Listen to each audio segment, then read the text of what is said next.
नमस्कार दोस्तों, मैं मंगलदीप ओझा जीएस आचार्य यूट्यूब चैनल पर दिल्ली मुखर्जी नगर से आप लोगों का स्वागत करता हूं। और बिहार की अर्थव्यवस्था की कक्षाएं हमारे बिहार स्पेशल के अंतर्गत चल रही है। यह कक्षाएं 68वीं बीपीएससी प्रीलिम्स को ध्यान में रखते हुए लाई गई है। यह कक्षाएं बिल्कुल निःशुल्क है और मैं आप लोगों को ये भरोसा दे सकता हूँ कि इन कक्षाओं से आप मैक्सिमम लाभ की स्थिति में होंगे। अगर 35 से 40 के बीच जो क्वेश्चन पूछे जाते हैं बिहार स्पेशल में, तो मुझे उम्मीद है कि यहाँ से लगभग 30 से ऊपर ही क्वेश्चन देखने को मिलेंगे, क्योंकि मेरा भी अपना जो तजुर्बा रहा है, अनुमान, मैंने कई बार एग्जाम दिया, प्रीलिम्स क्लियर किया, तो उसमें मुझे ये अनुमान है कि किस तरह के क्वेश्चन बनाए जाते हैं और कहाँ से क्वेश्चन आने की अधिक संभावना होती है, किस टॉपिक में, किस एंगल से। आइए आज हम बिहार की अर्थव्यवस्था के अंतर्गत आज हमारी अंतिम कक्षा देखते हैं। और संरचना क्षेत्र, कोष्ठ में आप कहीं लिख लीजिए परिवहन एवं संचार व्यवस्था। संचार व्यवस्था और संरचना क्षेत्र के बारे में किसी एक विद्वान ने कहा है कि यह हमारे इकोनॉमी के लिए स्नेहक के रूप में काम करती है। और स्नेहक क्या करता है, आप जानते हैं, किसी भी चीज को तीव्र करता है। ठीक है, तो स्नेहक की भूमिका और संरचना क्षेत्र की होती है किसी भी इकोनॉमी के विकास में। आइए हम देखते हैं इस टॉपिक में हमको क्या क्या पढ़ना है। तो पहले एक रूपरेखा बनाते हैं। इसमें हम देखेंगे सड़क, फिर हम देखेंगे रेल, फिर हम देखेंगे वायु। अच्छा, आप यहाँ मार्ग जोड़ते जाइएगा। ठीक है, हमने मार्ग छोड़ दिया है, तो वायु मार्ग, सड़क मार्ग, रेल मार्ग, फिर यहाँ हम देखेंगे जल मार्ग, फिर हम देखेंगे परिवहन के एक साधन होता है पाइपलाइन, और अंत में हम देखेंगे संचार। ठीक है,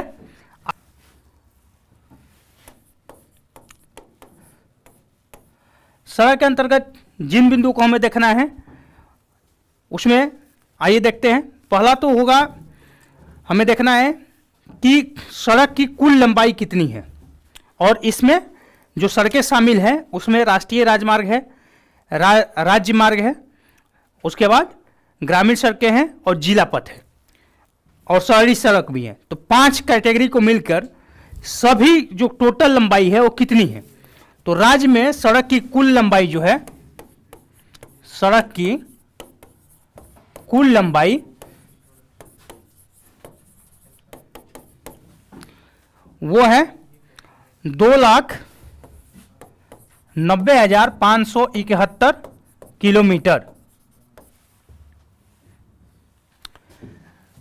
सड़क की कुल लंबाई राज्य में है 2,90,571 किलोमीटर, और इसमें सभी सड़कों की लंबाई शामिल है, यानी राष्ट्रीय राजमार्ग जो बिहार में है, उसके बाद राजमार्ग, उसके बाद शहरी सड़कें, ग्रामीण सड़कें, जिला पथ। ठीक है, इन सभी को मिला के जो एरिया है वह है 2,90,571 किलोमीटर। अब हम देखेंगे एक और फैक्ट कि राज्य में राज्य हाईवे की कितनी लंबाई है। तो राज्य हाईवे की लंबाई है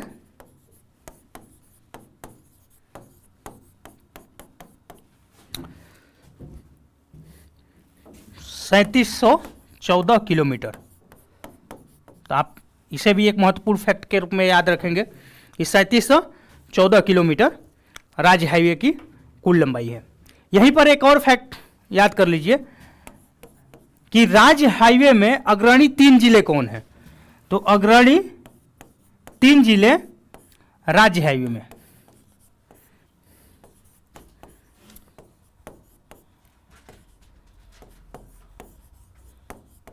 अग्रणी जिले राज्य हाईवे। यहाँ पे हम एक कोडवर्ड SH इस्तेमाल करते हैं। इसमें पहला है पटना, फिर है गया, फिर है दरभंगा।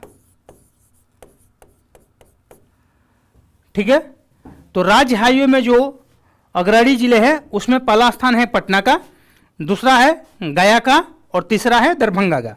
यहाँ पर एक और बात हम आपको नोट करा देते हैं कि जो जिला पथ है उसमें भी यही 3 जिले क्रमशः अग्रणी जिले हैं। यानी जिला पथ की लंबाई में भी पहला स्थान पटना का है, दूसरा स्थान गया का है और तीसरा स्थान दरभंगा का है। अब देखेंगे हम कि राज्य में राष्ट्रीय राजमार्ग की कितनी लंबाई है। राष्ट्रीय राजमार्ग की जो लंबाई है 5948 किलोमीटर है और यह डाटा है सितंबर 21 का। तो आप इसे भी नोट ध्यान रखिएगा कि सितंबर 21 तक का पूछे तो 5948 किलोमीटर की राष्ट्रीय राजमार्ग की लंबाई बिहार में है। अब आप यह जान लीजिए कि राष्ट्रीय राजमार्ग में अग्रणी जिले कौन है। यहीं पर आप एक फैक्ट यह भी जान लीजिए, ठीक है, कि अग्रणी जिले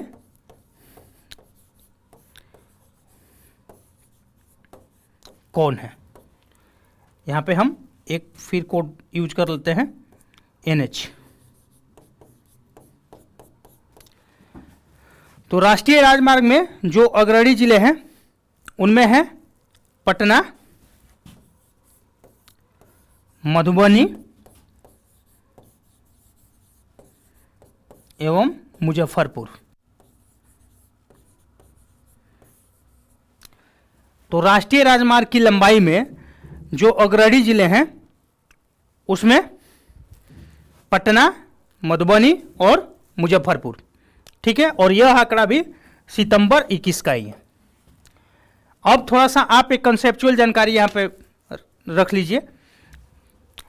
राष्ट्रीय राजमार्ग जो है उसका निर्माण और मरम्मत की पूरी जिम्मेदारी केंद्र सरकार की होती है। तो राष्ट्रीय राजमार्ग उसे कहते हैं जिसके निर्माण और मरम्मत की पूरी जानकारी केंद्र सरकार की होती है। इसके लिए सेंट्रल लेवल पे एक संस्था काम करती है, NHAI, national highway authority of India, ठीक है। और राजमार्ग उसे कहते हैं राज्यमार्ग जिसके निर्माण की और मरम्मत की जानकारी राज्य सरकार के पास होती है। तो दोनों के बीच में ये एक डिफरेंस है, तो आप इसे याद रखेंगे या समझेंगे, ठीक है। अब हम राष्ट्रीय राजमार्ग में जो न्यूनतम स्थान रखते हैं, न्यूनतम जिले हैं, उसे हम देखेंगे। आइए देखते हैं। तो न्यूनतम NH वाले जिले, ठीक है। तो न्यूनतम NH वाला जो जिला है वह है शिवहर, शेखपुरा और लखीसराय।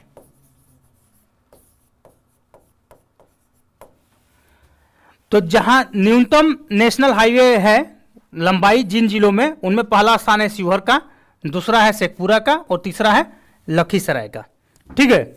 आप इसे याद रखेंगे। यहीं पर एक और डाटा आप याद रख लीजिए कि कच्ची सड़कें, कुछ कच्ची सड़कें होती हैं, हालांकि अब उनकी जो कुल लंबाई है बहुत कम हो गई है, क्योंकि आप जानते होंगे प्रधानमंत्री ग्रामीण सड़क योजना 2000 ईस्वी में जब अटल जी हमारे प्रधानमंत्री हुआ करते थे, एक चली थी। उसके बाद कच्ची सड़कें अधिकतर तो गाँवों में ही देखने को मिलती है, तो ग्रामीण सड़कों का काफ़ी बड़ा नेटवर्क खड़ा हुआ। इस समय बहुत कम ही ग्रामीण सड़कें हैं जो कच्ची स्थिति में है, और इस समय प्रधानमंत्री ग्रामीण सड़क योजना का 3rd चल रहा है, मतलब तीसरा ये चरण है। तो इस समय अधिकांश जो ग्रामीण सड़कें हैं वो भी पक्की हो चुकी है, और पक्की सड़कों से तात्पर्य है कि जहां पहुंच की 12मासी सुविधा हो, यानी 12 मास उस पर आवागमन हम कर सकते हैं। तो वैसे सड़कों को हम पक्की सड़क के अंतर्गत रखते हैं, ठीक है। अब तो कच्ची सड़क को हम देख लेते हैं कि बिहार में जो कच्ची सड़कें हैं वो जितनी भी हैं उसमें किन जिलों में ज़्यादा कच्ची सड़कें देखने को मिलती है। तो सर्वाधिक कच्ची सड़कों वाला जिला, सर्वाधिक कच्ची सड़कों वाला जिला, ठीक है। और इसमें जो पहला स्थान है वो है अररिया का। अररिया कहाँ पे है? अररिया है आपके नेपाल बॉर्डर से सटा हुआ बिहार का एक जिला। तो पहला स्थान इसमें अररिया है, दूसरा है सहरसा और तीसरा है सीतामढ़ी। सीतामढ़ी भी नेपाल बॉर्डर से लगता है। और हम ये आपको बार बार इसलिए रिपीट कर देते हैं यहाँ पे कि आपको याद रहे, और इससे आपको कभी अगर बॉर्डर से क्वेश्चन पूछ लिया जाए, क्योंकि सीमावर्ती जिले पूछे जाते हैं, तो शायद इन सब चीज़ों को जो सुना हुआ है वो आपको आपके काम आ जाए। ठीक है, तो ये रहा हमारा कच्ची सड़कों से संबंधित। अब हम देखेंगे एक और कि सड़क दुर्घटना एक चीज़ होता है, तो उसमें सड़क दुर्घटना में बिहार का स्थान 15वां है। ठीक है, तो बिहार जो है सड़क दुर्घटना में 15वां पोजीशन पे देश में है। ये कोई अच्छा डाटा तो नहीं है, लेकिन अन्य राज्यों की तुलना में यानी हमसे 14 ऊपर है, तो अच्छा ही कहेंगे। ठीक है, और इस पे काम सरकार के द्वारा किया जा रहा है कि कम से कम जो है सड़क दुर्घटना हो। और दुख वाली बात है कि सड़क दुर्घटना जो होता है उसमें अधिकांश युवा वर्ग ही नुकसान की स्थिति में होता है, युवा वर्ग ही अधिकांश नुकसान झेलता है। तो सरकार ने जो इसके लिए जो 4 स्टेजी बनाया है, उसमें पहला स्टेजी है जागरूकता, लोगों को जागरूक करेंगे, शिक्षा दी जाएगी। दूसरा है इन्फोर्समेंट, जो लॉ है उसको अच्छी तरह से लागू किया जाए। और तीसरा है इंजीनियरिंग, और सड़कों का डिजाइन इस तरह से किया जाए जो जहाँ एक्सीडेंट जो है हॉटस्पॉट उसको चिन्हित करके काम किया जाए और उसको कम से कम किया जाए। और तीसरा जो है सरकार अपने स्ट्रेटजी में चौथा जो रखी है इमरजेंसी केयर। अगर सड़क दुर्घटना होता है तो 1 घंटे का जो गोल्डन आवर होता है उसमें लोगों का ट्रीटमेंट ज़्यादा से ज़्यादा जल्दी पहुँच हो ट्रीटमेंट तक, ताकि क्षति कम हो। ठीक है, अब एक डाटा है सड़क घनत्व। सड़क घनत्व, इसको आप देखिए। सड़क घनत्व जो है वह ऐसा है कि वर्ग किलोमीटर एरिया पे निकाला गया है, यानी 1000 वर्ग किलोमीटर। 1000 वर्ग किलोमीटर यानी 100 मल्टीपल 100, 10, 100 नहीं, सॉरी, 100 मल्टीपल 10। 1000 वर्ग किलोमीटर में जो है कितने किलोमीटर में सड़क है, तो यह जो है वह है 3086 किलोमीटर, यानी 1000 वर्ग किलोमीटर में 3086 किलोमीटर सड़क है। इस तरह से ये सड़क घनत्व बिहार में अभी जो है वो वर्ग किलोमीटर प्रति व्यक्ति के आधार पे 2 तरह से निकलता है, एक तो प्रति व्यक्ति और एक वर्ग किलोमीटर एरिया के आधार पे। तो वर्ग किलोमीटर एरिया के आधार पे जो है वो है 3086 किलोमीटर। अब आइए कुछ और डाटा देखते हैं। बिहार में सबसे लंबा जो है नेशनल हाईवे, सबसे लंबा नेशनल हाईवे वो है नेशनल हाईवे 31, और इसकी लंबाई जो है वो है 406.80 किलोमीटर। ठीक है,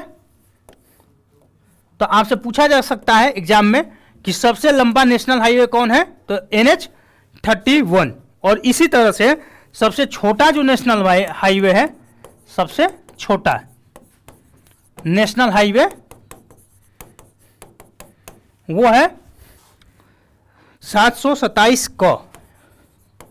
ठीक है, 727 क, और यह लगभग 4 किलोमीटर, 4.5 किलोमीटर है। ठीक है, 4.5 किलोमीटर इसकी लंबाई है। तो सबसे लंबा हाईवे नेशनल हाईवे वो है नेशनल हाईवे 31, जिसकी लंबाई 406 किलोमीटर है। और सबसे छोटा नेशनल हाईवे जो है वह 727 क। अब यहाँ पर क से क्या तात्पर्य है, तो एक हाईवे जाता है, उसकी एक ब्रांच छोटी सी निकलती है, उसको जो नोटिफाई किया जाता है उसे क, ख, इंग्लिश में A, B, C इस तरह से किया जाता है। छोटा सा मान लीजिए सरकार को लगा ये भी इंपॉर्टेंट एरिया, कोई वहाँ पे इंडस्ट्री हो सकती है या कुछ ऐसा इंपॉर्टेंट, तो केंद्र सरकार ही बनवा दी वो। अब उसके लिए कोई अलग नंबरिंग नहीं किया जाता, उसको उसी में अटैच कर दिया जाता है। तो इस तरह से 727 क का मतलब है कि जो मेन है नेशनल हाईवे उसका नंबरिंग 727 है, उसी का एक ब्रांच है ये। ठीक है, अब हम आइए देखते हैं एक और डाटा कि सबसे पुराना नेशनल हाईवे बिहार में कौन है। तो सबसे पुराना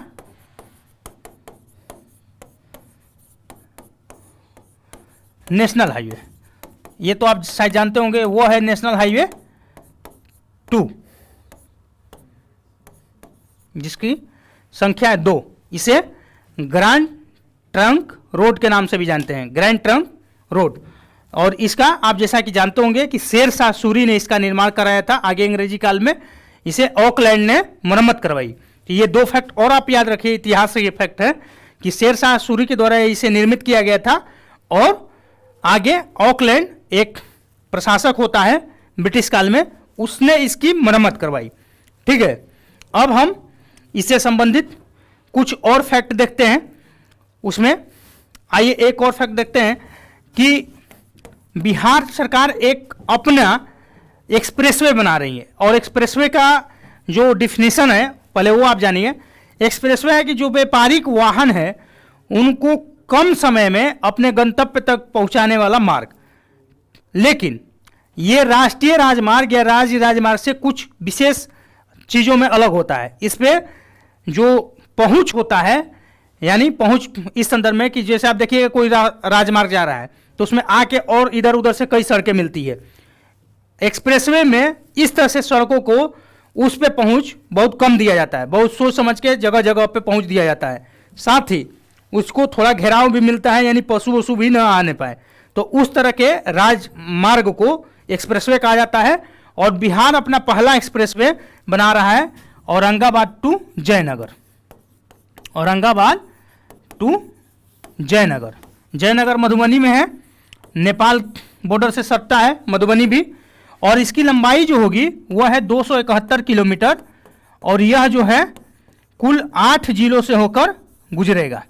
तो 2 फैक्ट आप इसे संबंधित याद रखेंगे कि औरंगाबाद टू जयनगर बिहार का अपना पहला एक्सप्रेसवे है, और यह 8 जिलों से होकर गुजरेगा, जिसकी लंबाई 271 किलोमीटर है। अब इसमें ये एक और जान लीजिए फैक्ट कि इसमें 80% ग्रीनफील्ड जो है वो सड़क बनाई जाएंगी। और ग्रीनफील्ड से क्या तात्पर्य है, ये शब्द जो है आपको अपनी पूरी तैयारी के दौरान और सब जगहों पे भी पढ़ने को मिलेंगे। ग्रीनफील्ड से तात्पर्य है जहां बिल्कुल नया सड़क बन रहा है, यानी कहीं पर वो पुरानी सड़क वहां नहीं है, उसे हम ग्रीनफील्ड सड़क कहते हैं। जबकि ब्राउनफील्ड सड़क से तात्पर्य है कि पुरानी सड़क को ही अच्छे से मरम्मत किया जाए या उसका चौड़ीकरण कर दिया जाए, तो उसे हम ब्राउनफील्ड सड़क कहते हैं। तो इसमें इस एक्सप्रेसवे में 80% ग्रीनफील्ड सड़क की निर्माण किया जाएगा। ठीक है, अब जो है हम कुछ प्रमुख जो है नेशनल हाईवे को देखेंगे, क्योंकि क्वेश्चन इससे प्रीवियस ईयर में पूछा गया है।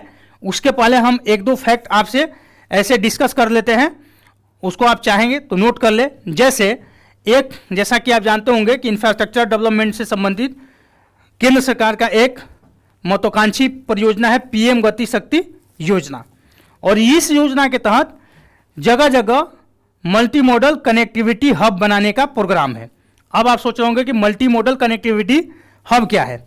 तो कनेक्टिविटी तो आप जानते ही होंगे, उसका संपर्क होता है। हब माने किसी चीज का इकट्ठा, आप समझ सकते हैं। और मल्टी मॉडल माने विभिन्न प्रकार के, यानी एक ही जगह पे आप देखिएगा कि वहां पर आके रेल का भी बढ़िया नेटवर्क होगा, वहां पे जल मार्ग भी जुड़ेगा, सड़क मार्ग भी रहेगा, और आने वाले दिनों में इंटरनेट हाईवे भी होगा और पाइपलाइन भी। और ऐसे जगहों के लिए पीएम गति शक्ति योजना के तहत बिहार में 5 जगहों को चुना गया है। आपसे पूछा जा सकता है, मैंने इसलिए यहां पर केवल जिक्र कर रहा हूं, वो 5 जिले हैं। पहला है हाजीपुर, पटना, फिर बक्सर, फिर कटिहार, और एक है भागलपुर।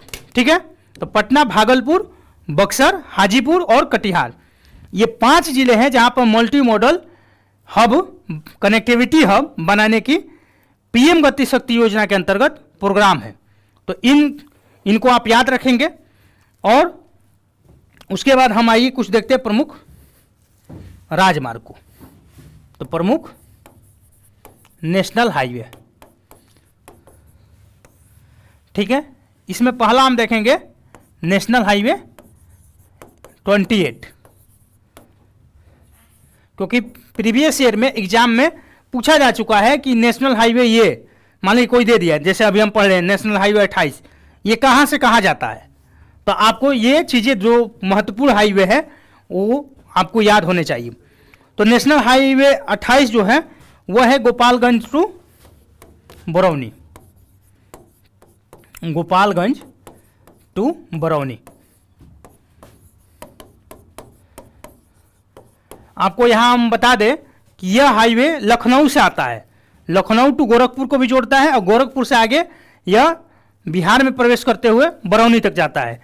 तो कभी आपसे पूछा जा सकता है, तो उसमें ऑप्शन में ध्यान से देखिएगा कि नेशनल 28 जो है, नेशनल हाईवे 28 वो कहाँ से कहाँ दे रहा है। अगर बिहार का केवल उसमें होगा तो गोपालगंज टू बरौनी होगा, जबकि अगर लखनऊ से लेगा तो लखनऊ से पूरा बरौनी तक का देगा। ठीक है, अब आइए देखते हैं नेशनल हाईवे 30।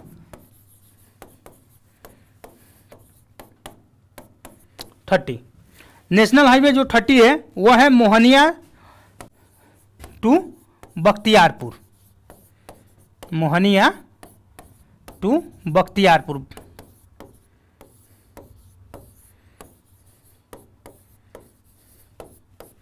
बख्तियारपुर पटना में पड़ता है, ठीक है, और यह मोहनिया जो है कैमूर डिस्ट्रिक्ट में।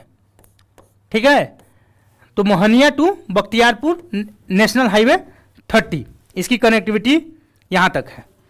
उसके बाद आइए देखते हैं एक अगला नेशनल हाईवे 57।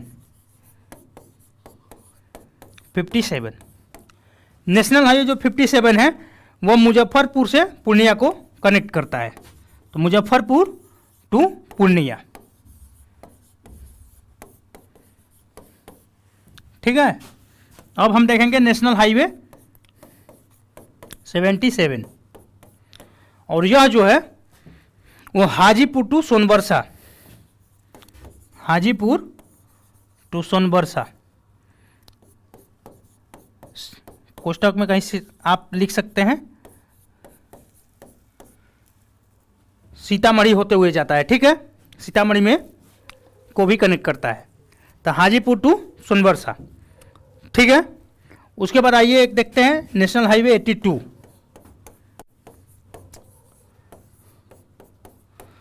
यह जो है गया टू मोकामा को जोड़ता है, गया टू मोकामा। मोकामा भी पटना डिस्ट्रिक्ट में है, ठीक है। नेशनल हाईवे 82 गया टू मोकामा को कनेक्ट करता है। आइए कुछ और देखते हैं।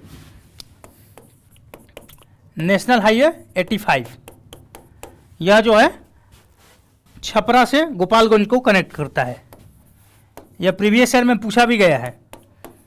नेशनल हाईवे 85 गोपालगंज को कनेक्ट करता है, ठीक है। अब एक और हाईवे है नेशनल हाईवे 110, और यह जो है अरवल को बिहार शरीफ से कनेक्ट करता है। बिहार शरीफ नालंदा डिस्ट्रिक्ट का हेडक्वार्टर है, ठीक है। तो बिहार शरीफ को कनेक्ट करता है। तो यह कुछ महत्वपूर्ण राष्ट्रीय राजमार्ग है। इसके अतिरिक्त भी कुछ राजमार्ग है, लेकिन उन्हें आप अपने से भी देख लीजिएगा। लेकिन हमको जो इम्पोर्टेंट यहाँ लगा उसको आपके सामने हमने पढ़ा दिया है। कुछ और है तो आप उसे देख लीजिएगा। अब हम बढ़ते हैं रेल की तरफ। आइए देखते हैं रेल।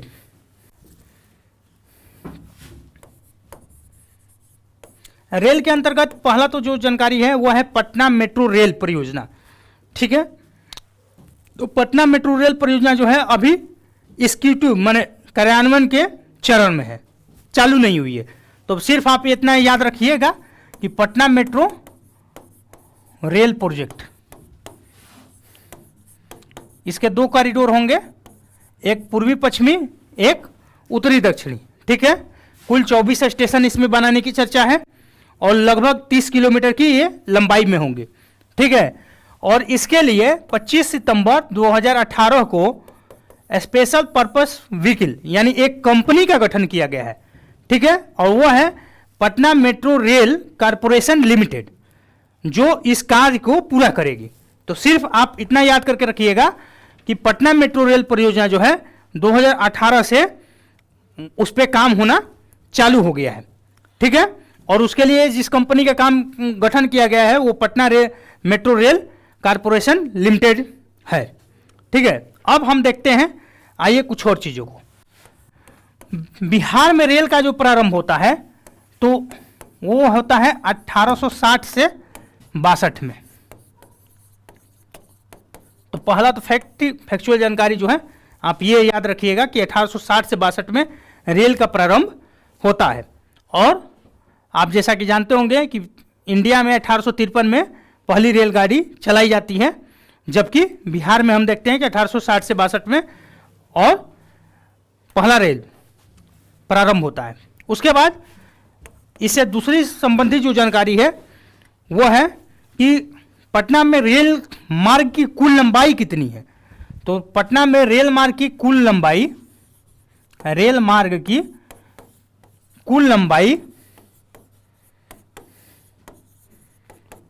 वो है 3794 किलोमीटर, 3794 किलोमीटर। और आप यहाँ नोट करके लिख लीजिएगा कि यह डाटा जो है मार्च 2020 तक का है। ठीक है, 3794 किलोमीटर और यह डाटा मार्च 2020 तक का है। अब देखते हैं पटना में कुछ महत्वपूर्ण रेल मंडल है, क्योंकि इससे भी क्वेश्चन बनाए जा सकते हैं कि इन रेल मंडलों में से कौन बिहार में है। तो आप इसको ध्यान रखिएगा। तो यहां पर पहले रेल मंडल से पहले एक रेल घनत्व देख लेते हैं। तो रेल घनत्व फैक्ट है वह है बिहार में 30.15 किलोमीटर। और यह भी जो घनत्व निकाला गया है वह 1000 वर्ग किलोमीटर एरिया पे निकाला गया है, प्रति व्यक्ति पे नहीं। तो आप इसे याद रखेंगे, 30.15 किलोमीटर जो है रेल मार्ग का घनत्व बिहार में है, और यह जो है वर्ग किलोमीटर पे निकाला गया है। और रेल घनत्व के मामले में यहीं पर आप एक और डाटा याद कर लीजिए कि बिहार जो है वो तीसरे पोजीशन पे आता है, यानी 3rd नंबर पे, पूरा देश में तीसरा स्थान रखता है। और ऐसा कहा भी जाता है कि बिहार से कई रेल मंत्री हुए, जैसा कि आप जानते होंगे राम विलास पासवान जी नहीं रहे हमारे बीच, श्री लालू प्रसाद जी। उसके पहले जो हमारे मुख्यमंत्री साहब है वो भी रेल मिनिस्टर रह चुके हैं, श्री नीतीश कुमार।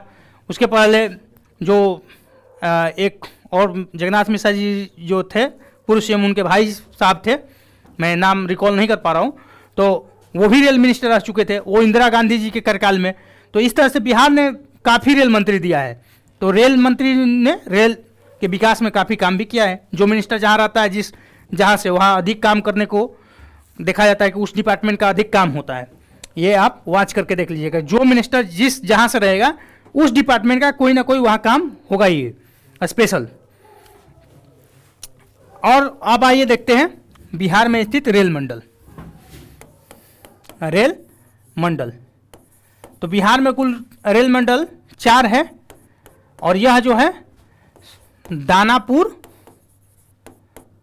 सोनपुर, समस्तीपुर और कटिहार। ठीक है, रेल मंडल कुल 4 हैं, पहला दानापुर, सोनपुर, तीसरा समस्तीपुर और चौथा कटिहार। सबके अंत में र है। तो आप अगर ऑप्शन छाटना हो, 1 ही 2 है, तो याद रखिएगा जिसके अंत में र नहीं है तो कम से कम पहले उसको तो हटा दीजिएगा। उसके बाद र है उसी को सेलेक्ट करना है, और चारों जो है में 3 पूर्व पे है, दानापुर, सोनपुर, समस्तीपुर। तो 3 तो ऐसे पूर्व वाला निकाल दीजिए, और चारों में अंत में र है। तो ऐसे करके आप इसे एलिमिनेट करके अपना काम कर सकते हैं। बिहार में एक रेल जोन भी है, और यह रेल जोन का जो नाम है वह है ईस्ट सेंट्रल रेलवे, पूर्व मध्य रेलवे। और इसका जो जोनल ऑफिस है, हेडक्वार्टर, वह है हाजीपुर में। हाजीपुर अभी तक के हमारी क्लास में बहुत बार आया होगा, लेकिन यहाँ पर आज रेल जोन के लिए आ रहा है। और हाजीपुर जो रेल जोन बना वो जब हमारे रेल मिनिस्टर थे श्री रामविलास पासवान जी, जो नहीं रहे, मैंने अभी बताया, बहुत अच्छे नेता थे, तो उनके कार्यकाल में ही बना था, और वो हाजीपुर को ही रिप्रेजेंट करते थे। तो आप समझ सकते हैं, अभी मैंने बताया था कि जो नेता जहाँ से रहेगा उसको कुछ काम वहाँ देखने को मिलता है। और हाजीपुर को ही वो रिप्रेजेंट करते रहे अपने समय में, और यहाँ पर उन्होंने एक बहुत बड़ा ये जोनल ऑफिस देके डेवलपमेंट का काम किया। अभी वहाँ से उनके भाई साहब श्री पशुपति पारस जी हैं, ठीक है, MP, और वो भी अच्छा काम कर रहे हैं। अब आइए देखते हैं वायु मार्ग को। वायु मार्ग,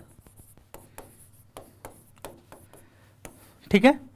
वायु मार्ग के अंतर्गत 2-3 ही फैक्ट है, उसे आप याद रखिएगा। पहला तो है कि बिहार में इस समय कुल 3 हवाई अड्डे क्रियान्वित है, माने कार्य कर रहे हैं, जिसमें पहला है पटना हवाई अड्डा, ठीक है, और दूसरा है गया हवाई अड्डा, और तीसरा है दरभंगा हवाई अड्डा। अब इसे जो क्वेश्चन बनाने की संभावना है वो यह है कि यह यहाँ से पूछा जाता है इन हवाई अड्डों का नाम। आपसे ये नहीं पूछा जाएगा कि पटना हवाई अड्डा कहाँ है, वो तो पहले इसी क्वेश्चन में शामिल हो जाएगा। तो इनका नाम पूछा जाता है कि पटना हवाई अड्डा का नाम है जयप्रकाश नारायण हवाई अड्डा। संपूर्ण क्रांति के जो महत्वपूर्ण नेता थे जयप्रकाश नारायण, या 1942 के आंदोलन में इनकी महत्वपूर्ण भूमिका देखी जाती है। तो जयप्रकाश नारायण के नाम पे पटना हवाई अड्डे का नाम है जयप्रकाश नारायण हवाई अड्डा। तो इनके नाम से पूछा जाएगा कि यह कहाँ पर है। उसी तरह से दरभंगा हवाई अड्डा को विद्यापति, जो मिथिला कोकिल के नाम से जाने जाते हैं, ठीक है, इनके नाम पे रखने का प्रस्ताव है, अभी एग्जीक्यूट नहीं हुआ है। तो विद्यापति हवाई अड्डा, ठीक है। इस पर विवाद भी हो गया था, वहाँ के जो महाराजा का परिवार था कामेश्वर सिंह महाराजा का, उन्होंने इसका विरोध किया था, ठीक है। और यह चीज़ें अविलंबित है। गया हवाई अड्डा का जो है वो बोध गया हवाई अड्डा नाम है, ठीक है। तो इनके नाम से क्वेश्चन पूछा जाता है कि यह हवाई अड्डा कहाँ पर स्थित है। तो यह इसके बारे में फैक्ट रहा है। अब आप जानते होंगे कि आज के डेट में बहुत सारा रिपोर्ट आता रहता है, उस रिपोर्ट में बहुत सारी चीज़ों का जिक्र रहता है, रैंकिंग दी जाती है। तो एक रिपोर्ट है, उसमें पटना हवाई अड्डे का 86 रैंक है, और उसमें 400 हवाई अड्डों को, पूरा विश्व के 400 हवाई अड्डों को शामिल किया गया है। तो आप सिर्फ इतना याद रखिएगा, कहीं अगर पूछ लिया गया है तो आप रखिएगा कि पटना हवाई अड्डा 86 रैंक पर है, क्योंकि पटना को स्पेसिफिक करके 1-2 क्वेश्चन बनाए जाते हैं। पटना चूंकि राजधानी है बिहार की, एक महानगर है, और पटना में सब कुछ है, हाईकोर्ट भी है, विधायिका भी हमारी वही है, और कार्यपालिका भी बैठती है। तो पटना से आप देखिएगा प्राय 1-2 क्वेश्चन किसी न किसी रूप में पूछ ही लिए जाते हैं। तो कहाँ से आ जाए कोई नहीं जानता है, तो इसलिए आप जब भी करें तो थोड़ा सा पटना को ध्यान रखिए। तो इन हवाई अड्डों में एक इन्फॉर्मेशनल जानकारी है कि एक रिपोर्ट है, उसमें पटना हवाई अड्डा को 86 रैंक दिया गया है। अब साथ में एक जो है बिहटा में, बिहटा भी पटना में ही है, बिहटा में याद रखिएगा कि वायुसेना का हवाई अड्डा है। तो वायुसेना का हवाई अड्डा का तात्पर्य है कि इस प्रयोग केवल सैनिक कार्यों के लिए किया जाएगा। ये जो है सिविल हवाई अड्डे हैं, यानी यहाँ से नागरिक उड़ान भरते हैं, जबकि यह जो है सेना के यूज के लिए है। तो बिहटा में वायुसेना का हवाई अड्डा है, ठीक है। तो यह बस वायु मार्ग से संबंधित इंफॉर्मेशन रहा। अब आइए हम देखते हैं जल मार्ग। तो जल मार्ग से संबंधित पहला इंफॉर्मेशन है कि चूंकि पटना जो बिहार है उसकी मुख्य नदी गंगा नदी है, और आप जानते होंगे कि राष्ट्रीय जल मार्ग संख्या निर्धारण किया गया है राष्ट्रीय जल मार्ग के विकास हेतु। उसमें जो राष्ट्रीय जल मार्ग नंबर 1 है वो इलाहाबाद से हल्दिया तक के क्षेत्र को दिया गया है, जिसमें गंगा नदी के अंतर्गत जितना क्षेत्र आता है बिहार का वो भी शामिल है। तो नेशनल हाईवे राष्ट्रीय जल मार्ग नंबर 1, राष्ट्रीय जल मार्ग नंबर 1 का बिहार जो है क्या है, हिस्सा है, बिहार हिस्सा है। तो पहली तो जानकारी यह रही कि राष्ट्रीय जल मार्ग नंबर 1 का हिस्सा बिहार भी है, क्योंकि गंगा नदी बिहार के टोटल भाग जो है लगभग 400 कुछ किलोमीटर से बहती है, बक्सर से प्रवेश करती है, भागलपुर में एग्जिट करती है। और बीचों बीच लगभग बिहार को दो बराबर भागों में विभाजित करती है। तो इस तरह से राष्ट्रीय जलमार्ग जो है, आप ये भी जानते होंगे कि इलाहाबाद, जिसे आजकल प्रयागराज के नाम से जाना जाता है, टू हल्दिया, हल्दिया जो है वो है बंगाल में, ठीक है, यहाँ तक स्थित है राष्ट्रीय जलमार्ग नंबर 1, ठीक है। तो इसमें बिहार भी आता है। अब बिहार में पटना में गायघाट एक जगह है, और गायघाट में एक टर्मिनल बनाया गया जहां लोडिंग अनलोडिंग जो स्टीमर होते हैं, नौकायन होते हैं, उनको रोककर ये कार्य किए जाता है, या उनके जो क्रू मेंबर होते हैं उनके थोड़ा जो खान पानी या जो और अदर चीज़ें होती है, सुविधाएं उपलब्ध कराई जाती है। तो पटना में एक टर्मिनल का विकास किया गया है, और इसका विकास माननीय शत्रुघ्न सिन्हा जी जो थे उनके समय में हुआ था। शत्रुघ्न सिन्हा जी उस समय अटल जी के कार्यकाल में जहाज रानी मिनिस्टर हुआ करते थे, ठीक है। वो बीजेपी में थे और पटना सिटी जो लोकसभा क्षेत्र था उसको रिप्रेजेंट करते थे। तो दो बातें थी, पटना से वो रिप्रेजेंट करते थे पटना सिटी को, और दूसरा कि वो जहाज रानी मिनिस्टर थे। तो मैंने अभी आपको बताया कि जो मिनिस्टर जहां से रहेगा और जो उसका रहेगा डिपार्टमेंट, उसका कुछ काम देखने को मिलता है। अब वो बीजेपी में नहीं रहे, अब वो आसनसोल से इलेक्टेड हैं, ममता बनर्जी के जो सीट पार्टी है टीएमसी, तृणमूल कांग्रेस, उससे। तो वो अभी भी सांसद हैं लेकिन किसी और पार्टी से है, और एक अच्छा वक्ता भी माने जाते थे। जो स्टार प्रचारक होते हैं बीजेपी के, उसमें उनका उस समय नाम रहता था। अब आए अभिनेता के रूप में तो उनकी अपनी ख्याति है ही है। अब एक दूसरा टर्मिनल का निर्माण किया गया है सारण डिस्ट्रिक्ट में, और यह हाल ही में हुआ है, यानी 2022 में। इसका जो उद्घाटन किए थे अभी जो पोत परिवहन मिनिस्टर हैं सर्बानंद सोनोवाल जी, ये एक्स असम के सीएम रह चुके हैं। इसके पहले जो अभी विश्वास शर्मा है, जो हेमंत बिस्वा शर्मा है, उनके पहले सर्बानंद सोनोवाल जी बीजेपी के सीएम थे वहाँ पे असम में। अभी वो केंद्र में मिनिस्टर हैं, और इसी डिपार्टमेंट के मिनिस्टर है पोत परिवहन और जलमार्ग के। उन्होंने सारण में एक जगह है कालू घाट, ठीक है, यहां पर उस टर्मिनल का उद्घाटन किया है, इंटरमोडल टर्मिनल। तो ये करंट का भी इशू है, आप इसे याद रखेंगे, ठीक है। ये पूछने की बहुत ज़्यादा संभावना है। मुझे अपना जो अनुमान कह रहा है कि यहाँ से क्वेश्चन बनाया ही जाएगा, या तो अभी बना लिया जाए या आने वाले 1-2 एग्जाम में। तो आप इसे बहुत VVI मार करके चलिएगा कि कालू घाट इंटरमोडल टर्मिनल का उद्घाटन सारण डिस्ट्रिक्ट में हुआ है। चूंकि आप जैसा कि जानते होंगे कि बिहार जो है एक लैंडलॉक स्टेट है, यानी इसकी कोई भी सीमा समुद्र से नहीं मिलती है। अतः यह भी माना जाता है कि बिहार का जो विकास कम हुआ है, आर्थिक विकास, उसमें एक कारण यह भी रहा है क्योंकि जितने भारत में स्टेट ज़्यादा विकास वाले हैं, विकसित राज्य माने जाते हैं, वो समुद्री किनारों पर स्थित हैं। और बिहार इस मामले में एक दुर्भाग्यवश, इसे ही लोग कहते हैं, लक कह सकते हैं भगवान का, कि वो नहीं है। और यहाँ पर उन्हीं सब जो कमियां है, भाव रहा है, उसकी पूर्ति के लिए ऐसे सब प्रयास किए जा रहे हैं। और इससे नेपाल को भी एक विकल्प मिला है, क्योंकि नेपाल को माना जाता है कि भारत जो है एक पहुंच उपलब्ध कराता है कोलकाता बंदरगाह के माध्यम से, क्योंकि नेपाल भी एक लैंडलॉक स्टेट कंट्री है और वो एक बफर स्टेट के रूप में काम करता है। तो भारत हमेशा प्रयासरत रहता है कि वो हमारा मित्र रहे, और मित्र कंट्री के रूप में रखने के लिए उसको तमाम तरह की सुविधाएं देने पड़ती है। और उन सुविधाओं में से एक सुविधा यह भी है कि हम कोलकाता बंदरगाह की पहुंच नेपाल को एक्सेस दिए हुए हैं, तो अब उसका एक पहुंच यहाँ से भी मिलेगा। तो जल मार्ग के अंतर्गत ये सारी बातें रही। आइए अब देखते हैं संचार। संचार के अंतर्गत पहली जानकारी आप ये रखिए कि बिहार का पहला रेडियो स्टेशन पटना में स्थापित किया गया था। पहला रेडियो स्टेशन पटना में स्थापित हुआ था।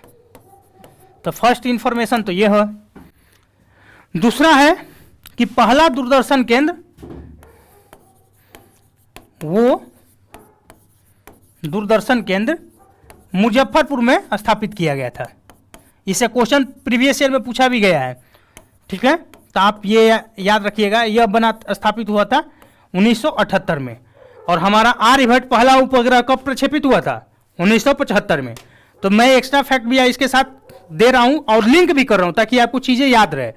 और आर्यभट्ट पहला उपग्रह जो प्रक्षेपित हुआ था रूस के मदद से, उसके बाद ही भारत में जो दूरदर्शन प्रसारण का कार्यक्रम स्टार्ट हुआ और उसमें बिहार के मुजफ्फर जिला को पहला सौभाग्य प्राप्त होता है दूरदर्शन केंद्र स्थापित होने का। ठीक है, अब ये देखते हैं टेलीडेंसिटी। टेलीडेंसिटी ये कंसेप्ट होता है, अभी हम आपको जिक्र करेंगे। वो बिहार में है 54 प्रति 100 व्यक्ति। आप जानते हैं कि आज के डेट में हर एक लोगों के पास मोबाइल फोन है और मोबाइल फोन में एक सिम होता है, ऐसे विदाउट सिम वाले भी है जिसमें उसी कंपनी का सिम रहता है, जीएसएम सेट। ठीक है, किंतु अब ऐसा आ गया कि भाई ये तो नागरिकों को स्वतंत्रता का हनन होगा, मौलिक अधिकार 90। तो इस कारण देखिए यहाँ पर कैसे पॉलिटी कनेक्ट कर रहा है। टॉपिक है इकोनॉमिक्स का, कनेक्ट हो रहा है टॉपिक पॉलिटी का। जब आप क्वेश्चन लिखे, इसे इंटरडिसिप्लिनरी अप्रोच कहते हैं। तो चूंकि एक कंपनी रहेगी, मोनोपोली रहेगा, इस कारण ऐसा टेक्नोलॉजी डेवलपमेंट करके किया गया कि नहीं भाई मोबाइल किसी का रहे उसमें सिम किसी का चलेगा। इससे नागरिकों को चॉइस यानी चुनने की स्वतंत्रता मिलनी चाहिए। तो अब जो है सिम जो है हर एक लोग के नाम पर रहता है और इस तरह से कनेक्शन देखा जाता है कि टोटल कनेक्शन, यानी जब आप सिम लेते हैं तो आधार कार्ड देते हैं, उसका ये लेने से पहले सिम, और अब तो बहुत टफ प्रक्रिया हो गई है। तो इस आधार पर देखा जाता है कि अगर बिहार की जनसंख्या मान लीजिए अभी 14 करोड़ है, तो उसमें से कितना करोड़ लोगों के पास मोबाइल की पहुंच है। ठीक है, मान लीजिए 14 करोड़ में से 10 करोड़ लोगों के पास है, तो या 7 करोड़ लोगों के पास है, तो ये 50% टेली डेंसिटी यानी घनत्व। डेंसिटी माने घनत्व और टेली माने दूर संचार का घनत्व जो है वो कितना है, लोगों में कितना पहुंच है, इस आधार पर। तो टोटल व्यक्ति कितना, जितने जनसंख्या उसमें से कितने % लोगों के पास मोबाइल फोन का कनेक्शन है। तो इस आधार पर टेली डेंसिटी की गणना होती है, जो बिहार में 54 है प्रति 100 व्यक्ति पे, यानी 100 व्यक्ति हैं उनमें से 54 व्यक्ति के पास है वो मोबाइल का कनेक्शन उपलब्ध है। ठीक है, अब एक देखते हैं इंटरनेट भी आज के डेट में डेवलपमेंट का एक मापदंड है। ये सब चीजें इसलिए पढ़नी पड़ती है क्योंकि ये सारी चीजें अब आर्थिक विकास के सूचक है, मापक है।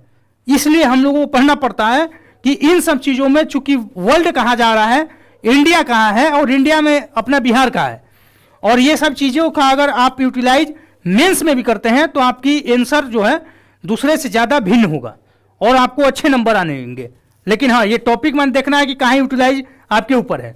मान लीजिए आप एसडीएम बन जाते हैं, एसडीएम बनने के बाद आपको जहाँ पोस्टिंग मिलती है आपको कई कार्य करने होते हैं, लेकिन उन कार्यों में भी प्राइमरी लिस्ट होता है कि भाई कौन कार्य पहले करना है, किसको ज़्यादा महत्व देना है, और यह जो महत्व है वो समय अनुसार बदलता भी रहता है।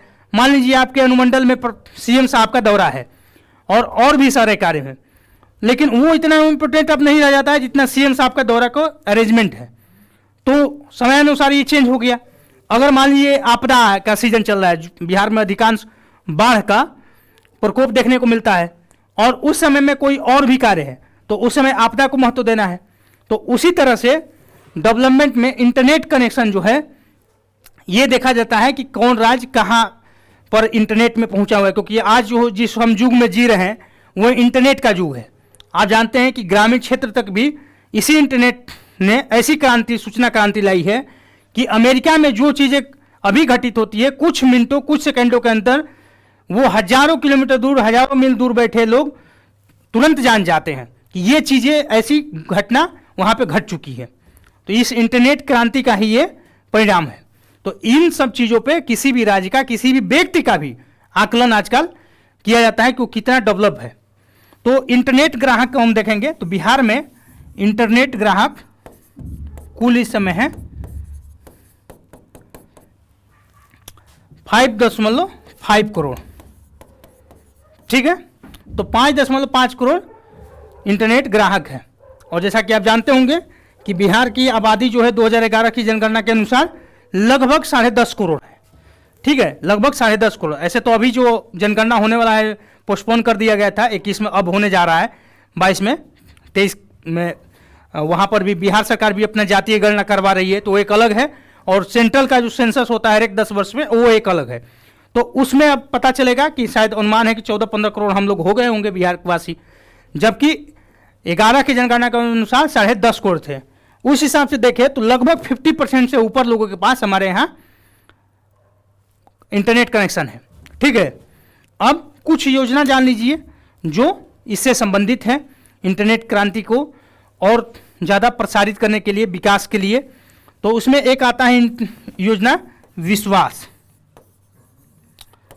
और इसका संबंध जो है वो है ई शासन को बढ़ावा देना और प्लस सशक्त समाज। सशक्त समाज का मतलब है सूचना वाला समाज, जिसके पास सूचना ज़्यादा हो। और मैंने अभी बताया कि इंटरनेट ने क्या किया है, सूचना को तुरंत आम आदमी तक पहुंचाने में महत्वपूर्ण भूमिका निभाया है। आप कुछ भी जानना चाहते हैं, गूगल सर्च मारिए, यूट्यूब खोलिए, उसका वीडियो देखिए। आप आज के डेट में अगर मान लीजिए कोई कहाँ अनपढ़ आदमी भी चाहे तो बहुत ज़्यादा पढ़े लिखे लोगों से भी आगे निकल सकता है, इतनी सुविधा है। ये जो 21वीं सदी चल रही है जिसमें हम लोग हैं, इंटरनेट ने गजब का कमाल कर रखा है। तो सरकार ने ई शासन को बढ़ावा देने के लिए और सशक्त समाज, जिसमें सूचना वाला समाज हो, जिसके पास हर एक तरह का इंफॉर्मेशन हो, के लिए विश्वास नामक एक योजना लाई है। तो आपसे योजना पे भी क्वेश्चन बनाया जा सकता है कि विश्वास योजना किससे संबंधित है। ठीक है, ई शासन आप जानते ही होंगे, किसी तरह का आजकल शासन में जाइएगा सब कुछ ऑनलाइन हो रहा है। नीलामी भी करना है तो ई टेंडर निकलता है, आप ऑनलाइन भर दीजिए, उसमें से सिलेक्शन होता है। जाति प्रमाण पत्र, आवास प्रमाण पत्र, आय प्रमाण पत्र, जो भी बनाना है ऑनलाइन जाइए। अब इससे क्या होता है कि करप्शन को बहुत कंट्रोल किया गया है, क्योंकि माना जाता है कि फिजिकल जो उपस्थिति होती है उसमें करप्शन का स्कोप बड़ी बनता है। ऑनलाइन है, लोक सेवा अधिकार लागू है 2011, तो लोक सेवा अधिकार कानून 2011 के अनुसार उसमें टाइम पीरियड होता है कि जाति आपको 10 दिन में बना के देना है सीओ साहब को, आवास जो है 20 दिन में बना के देना है। अब फिक्स टाइम में कुछ भी आप कर नहीं सकते, आपके चेम्बर तो बन ही रहा है। तो इसने बहुत सारा आम जो जनजीवन है उनके अधिकार को संरक्षित किया है, उनको और आगे बढ़ाया है ई शासन ने। उसी तरह से एक स्मार्ट कृषि उत्कृष्टता केंद्र का स्थापना किया गया है। तो स्मार्ट कृषि उत्कृष्टता केंद्र बनाया गया है।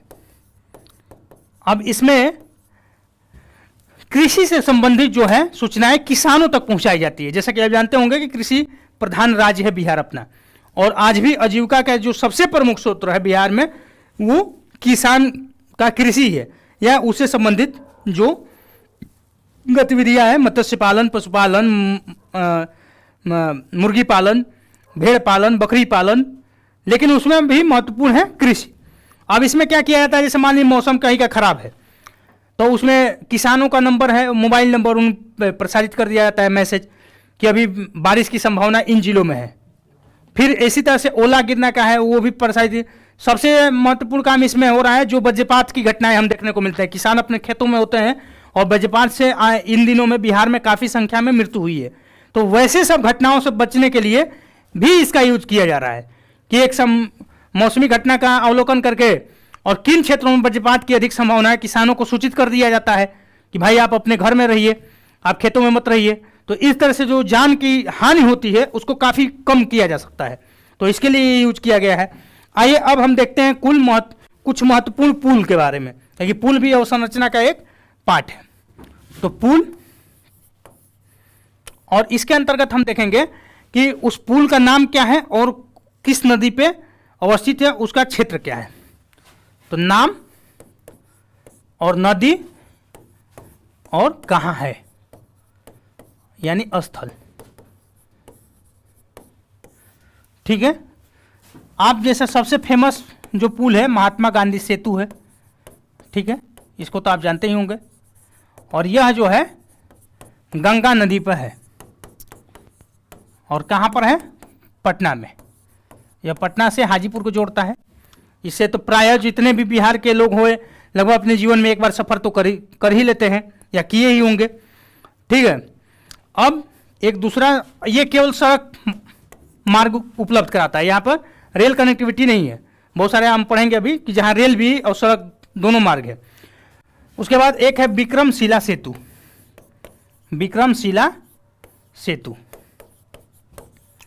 यह भी गंगा नदी पे है और यह भागलपुर में है और यह भी केवल सड़क मार्ग की पहुंच उपलब्ध कराता है। ठीक है, अब आगे देखिए, एक है दीघा सोनपुर पुल। दीघा पुल या सोनपुर भी कर सकते हैं, तो दीघा पुल यह गंगा नदी पे ही है, पटना में है और इसमें रेल और सड़क दोनों का है, रेल प्लस सड़क। ठीक है, यहां दोनों देखने को मिलता है। अब आगे आइए देखते हैं एक और, यह है राजेंद्र पुल। राजेंद्र पुल जो है यह भी गंगा नदी पे है और यह पटना में ही मोकामा में अवस्थित है और यहां पर भी रेल और सड़क दोनों पुल देखने को मिलता है। हाल ही में एक पुल का उद्घाटन नितिन गडकरी जी ने किया था, हमारे मुख्यमंत्री साहब भी उपस्थित थे, श्री नीतीश कुमार जी, और वो पुल का नाम रखा जाएगा, अभी उस पर कार्य हो रहा है, वो चालू हालत में नहीं है, तो श्री कृष्ण सिंह पुल। ठीक है, जो बिहार के प्रथम मुख्यमंत्री थे, इनके नाम पे उस पुल का रखा जाएगा और यह भी गंगा नदी पे होगा और यह होगा मुंगेर में। ठीक है, इसका हाल ही में उद्घाटन किया गया है। ठीक है, और यह रेल और सड़क पुल दोनों होगा। अब हम आइए कुछ सोन नदी पे बने पुल को देखते हैं। ठीक है, तो पहला है अब्दुल बारी पुल और यह बना है कहाँ, सोन नदी पे और यह अवस्थित है कोइलवर पे। कोइलवर यह है आरा में। ठीक है, कोइलवर एक और चीज के लिए फेमस है। जब बिहार अलग हुआ था तो रांची में मेंटल हॉस्पिटल, आप जानते होंगे कि वहां पर बना था, तो बिहार का जो मेंटल हॉस्पिटल था मात्र वही एक था, वो चला गया, तो कोइलवर में एक मेंटल हॉस्पिटल की स्थापना की गई है। हालांकि यह बहुत बड़ा नहीं है, लेकिन छोटा ही सही, कम से कम मेंटल रोगियों के लिए एक विकल्प उपलब्ध कराता है। बहुत कम लोग इसको जानते हैं, तो कोइलवर में यह है। दूसरा है कि कोइलवर में वहीं पर बालू खनन ज़्यादा होता है, तो जब भी इस पुल पे जाइएगा तो उस पुल पे ट्रकों का रेला लगा रहता है, जाम। हालांकि इसके बगल में एक नया पुल अभी सरकार ने बनवा दिया है, वो सड़क पुल है केवल, जबकि अब्दुल बारी पुल जो है यह सड़क और रेल दोनों की पहुंच उपलब्ध कराता है। अब आइए एक और पुल को देखते हैं, वो है सोन पुल और यह भी सोने नदी पे है और यह है रोहतास डिस्ट्रिक्ट में डेहरी ऑन सोन में। ठीक है, यह डेहरी ऑन सोन में है सोन पुल और यह भी सोन नदी पे है। एक पुल प्रस्तावित है, बहुत दिन पहले हमारे पूर्व प्रधानमंत्री चले भी गए। देखिए बिहार में चाहे भारत में योजनाएं किस तरह से क्रियान्वित होती है और क्यों विकास पीछे रहता है, इसका एक उदाहरण है। श्री अटल बिहारी वाजपेयी जी उस समय 2003 में उद्घाटित किए थे, उसका शिलान्यास किए थे और काम स्टार्ट करने के लिए उस समय नीतीश जी रेल मिनिस्टर हुआ करते थे और आज तक वो पूरा नहीं हुआ है। अभी उस पर प्रोजेक्ट पे काम चल रहा है, निर्मली पुल। ठीक है, निर्मली पुल और यह कोसी नदी पे है, बनने का प्रस्ताव था और यह होगा सुपौल में। सुपौल में ही निर्मली पड़ता है। हालांकि यह अभी इसमें कुछ काम नहीं हुआ है, जैसा कि मुंगेर में भी मैंने बताया कि अभी उसका हाल में उद्घाटन किया गया है, मैंने काम के लिए, ये उस पर काम होगा, लेकिन वो चालू हालत में, चालू हालत वाला यही सब है, अब्दुल बारी, मोकामा पुल, महात्मा गांधी सेतु, दीघा पुल, सोन पुल, यह सब है। सोन पुल एक और चीज़ के लिए फेमस है कि सोन पुल पे एक बार बहुत बड़ा एक्सीडेंट हुआ था 2000 ईस्वी के ही करीब में, राजधानी एक्सप्रेस के कुछ डिब्बे उससे उतर के सोन नदी में गिर गए थे। तो इस तरह से भी आप इस चीज़ों को याद कर सकते हैं। इस तरह से हमारी आज इकोनॉमी की क्लासेज समाप्त होती है। आगे हम इतिहास की कक्षाएं अब चालू करेंगे, वो हमारा स्टैटिक्स पोर्शन में अंतिम सेक्शन होगा, उसके बाद करंट का होगा। तो अब ये 2 सब्जेक्ट बच जाते हैं। आप हमारे चैनल को लगातार देखते रहें। अगर किसी तरह का कोई सुझाव है तो आप हमारे कमेंट बॉक्स में पिन कर दें और किसी तरह का आप और वीडियो चाहते हैं इसके अलावा, तो वो भी अपना सुझाव दे सकते हैं। हमारे चैनल को लाइक करें, सब्सक्राइब करें, शेयर करें। धन्यवाद।